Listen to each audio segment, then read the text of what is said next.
हिमाचल में आर्थिक हालत धीरे धीरे काफी खराब हो रहे हैं। विधायकों के वेतन ना लेने के फैसले के बाद अब सुखविंदर सिंह सुक्खू की सरकार ने हिमाचल प्रदेश में भांग की कमाई से अपनी माली हालत सुधारने का फैसला किया है। सुक्खू के मंत्री विक्रमादित्य सिंह ने तो बाकायदा कागज पर सारे नफे नुकसान का अंदाजा लगाते हुए विधानसभा में बिल पेश करने की तैयारी भी कर ली है। हिमाचल की पहाड़ियों पर उगने वाली भांग अब राज्य की आर्थिक हालत सुधारेगी।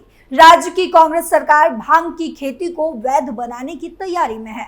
हालांकि यह जरूरी नहीं, मजबूरी है कि सरकार को इसकी खेती से बैन हटाने का फैसला लिया है। तो क्या है पूरा मामला, बताएंगे आपको इस स्पेशल स्टोरी में। नमस्कार, आप देख रहे हैं कैपिटल टीवी, मैं हूं आपके साथ पल्लवी सिंह।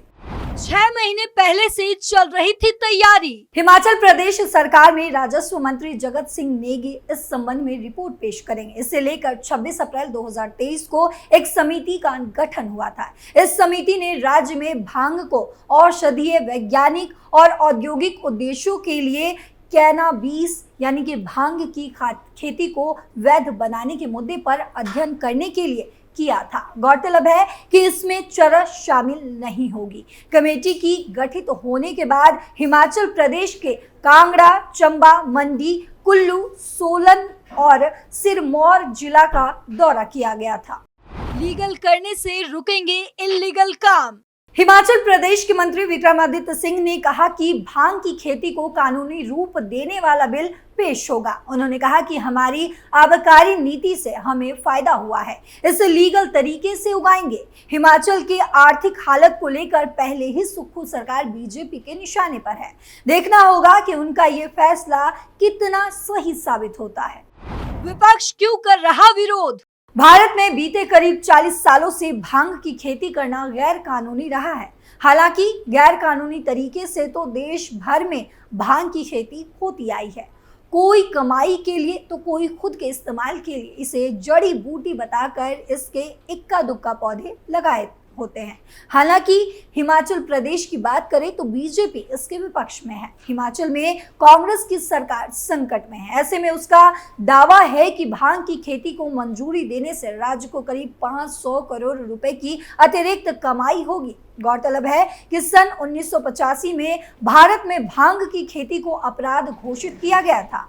अब जब भांग की खेती से बैन हट गया है तो हर कोई इसे अपनी क्यारी से लेकर बालकनी, छज्जों और छत में भी अपनी सुविधा अनुसार उगा सकेगा। कुछ लोग सरकार के इस फैसले से सहमत नहीं हैं। उनका मानना है कि इससे युवाओं में भांग की लत लग सकती है, इसलिए वो इस फैसले का विरोध कर रहे हैं। नशा नहीं, दवा भी है। यूं तो भांग नशे के रूप में बदनाम है, लेकिन इसके कुछ औषधीय फायदे भी हैं। देश भर में आपको अंग्रेजी या देशी शराब के सरकारी ठेके की तरह सरकारी भांग की दुकानें भी दिख जाएंगी। देश के कई शहरों में पुरानी पीढ़ी के लोग इसके फायदे भी बताते हैं। इसका नियमित सेवन करने वालों से इतर इसका इस्तेमाल दवाई के लिए भी किया जाता है। आयुर्वेद में जानकारों का कहना है कि भांग से उल्टी, बदन दर्द समेत तमाम बीमारियों का इलाज भी होता है।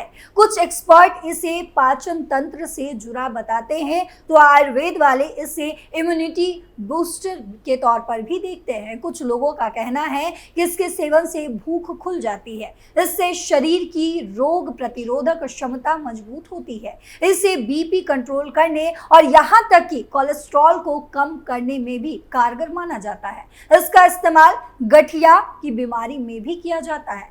विधानसभा में मुख्यमंत्री सुखविंदर सिंह सुक्खू ने राज्य की गंभीर वित्तीय स्थिति को लेकर 2 महीनों तक मंत्रिमंडलीय सहयोगी सहित मुख्य संसदीय सचिवों के साथ साथ सरकार में कैबिनेट दर्जा प्राप्त 8 सलाहकारों और सार्वजनिक उपक्रमों के अध्यक्ष, उपाध्यक्षों के वेतन और भत्तों को विलंबित करने की घोषणा की है। मुख्यमंत्री सुक्खू द्वारा सदन में पढ़े गए वेतन भत्तों से जुड़े वक्तव्य का स्पष्ट अभिप्राय है कि मंत्रियों, सरकारी कर्मचारियों को राज्य पर गहराई वित्तीय स्थिति को समझना होगा और निकट भविष्य में प्रदेश हित में कई कठोर कदम उठाए जा सकते हैं, जिसके लिए सरकार के प्रत्येक अंग को तैयार रहना होगा। क्या बोले सीएम सुक्खू? विधानसभा के मॉनसून सत्र के तीसरे दिन मुख्यमंत्री सुखविंदर सिंह सुक्खू को सदन में ये घोषणा करनी पड़ी थी कि राज्य की खराब वित्तीय स्थिति को देखते हुए मैं और मेरे मंत्रिमंडल के सभी मंत्री,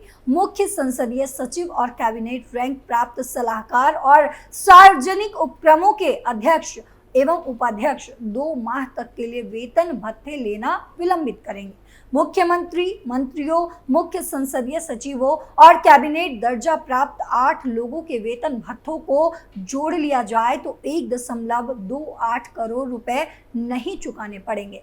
तीसरे महीने नवंबर में वेतन भत्तों का भुगतान करने के लिए सरकार को एक मुश्त 2.74 करोड़ चाहिए होगा।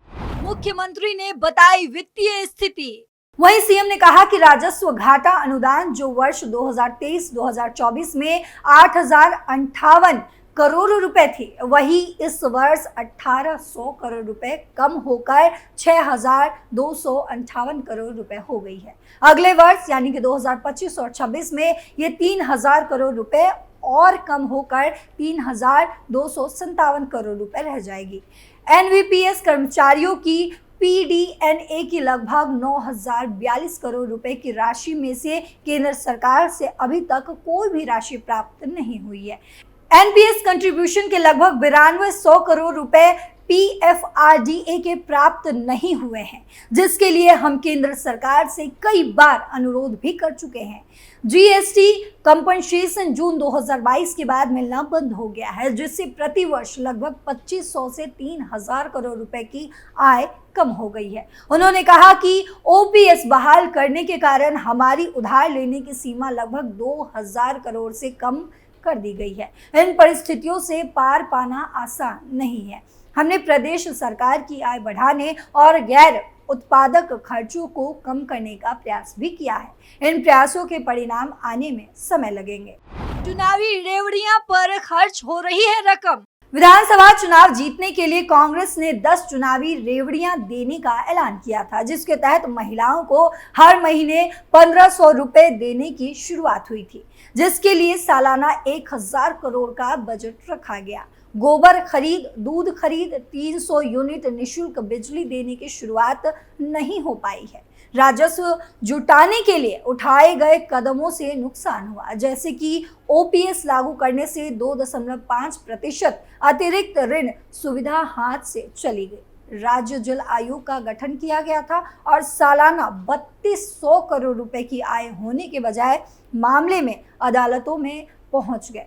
केंद्र प्रायोजित योजनाओं से 2,000 करोड़ की विकासात्मक परियोजनाएं चल रही हैं। अब आपको बता दें या फिर मैं आपको याद दिला दूं कि कोरोना का वो महामारी जब देश की अर्थव्यवस्था पूरी तरह से डगमगा चुकी थी, जब पूरे देश, पूरे दुनिया में त्राहिमाम मचा हुआ था, उस वक्त सभी राज्य धीरे धीरे आर्थिक गतिविधियों को तेज करने और रोजगार के अवसर पैदा करने के नए नए आयाम खोज रही थी। इस बीच हिमाचल प्रदेश सरकार ने कहा था कि आर्थिक व्यवस्था को मजबूत करने के लिए नायाब तरीका निकाला है, और वो नायाब तरीका क्या था? आने वाले कुछ दिनों में राज्य में भांग की खेती को लीगल बनाया जा सकता था। अगर सरकार भांग की नियंत्रित खेती को लीगल बनाती है तो इससे राज्य को हर साल करीब 18,000 करोड़ की कमाई हो पाएगी। ये कोरोना के वक्त बताया गया था।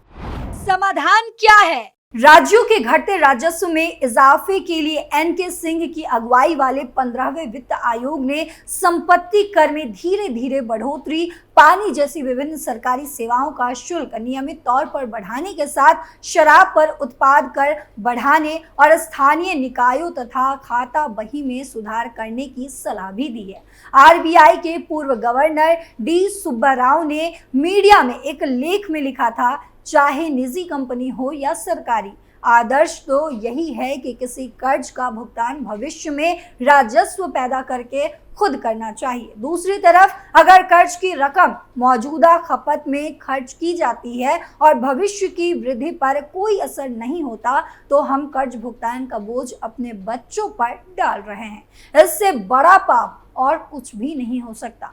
जून 2022 में आरबीआई ने अपनी रिपोर्ट में श्रीलंका के आर्थिक संकट का उदाहरण देते हुए सुझाव दिया है कि राज्य सरकारों को अपने कर्ज में स्थिरता लाने की जरूरत है, क्योंकि कई राज्यों के हालात अच्छे संकेत नहीं दे रहे हैं। आरबीआई का सुझाव है कि सरकारों को गैर जरूरी जगहों पर पैसा खर्च करने से बचना चाहिए और अपने कर्ज में स्थिरता लानी चाहिए। इसके अलावा बिजली कंपनियों को घाटे से उबारने की जरूरत है। इसमें सुझाव दिया गया कि सरकारों को पूंजीगत निवेश करना चाहिए ताकि आने वाले समय में इससे कमाई हो सके। इस खबर पर आपकी क्या राय है, कमेंट बॉक्स में जरूर बताते जाइएगा। फिलहाल मेरे साथ इतना ही। बाकी देश दुनिया की खबरों के लिए देखते रहिए कैपिटल टीवी। नमस्कार।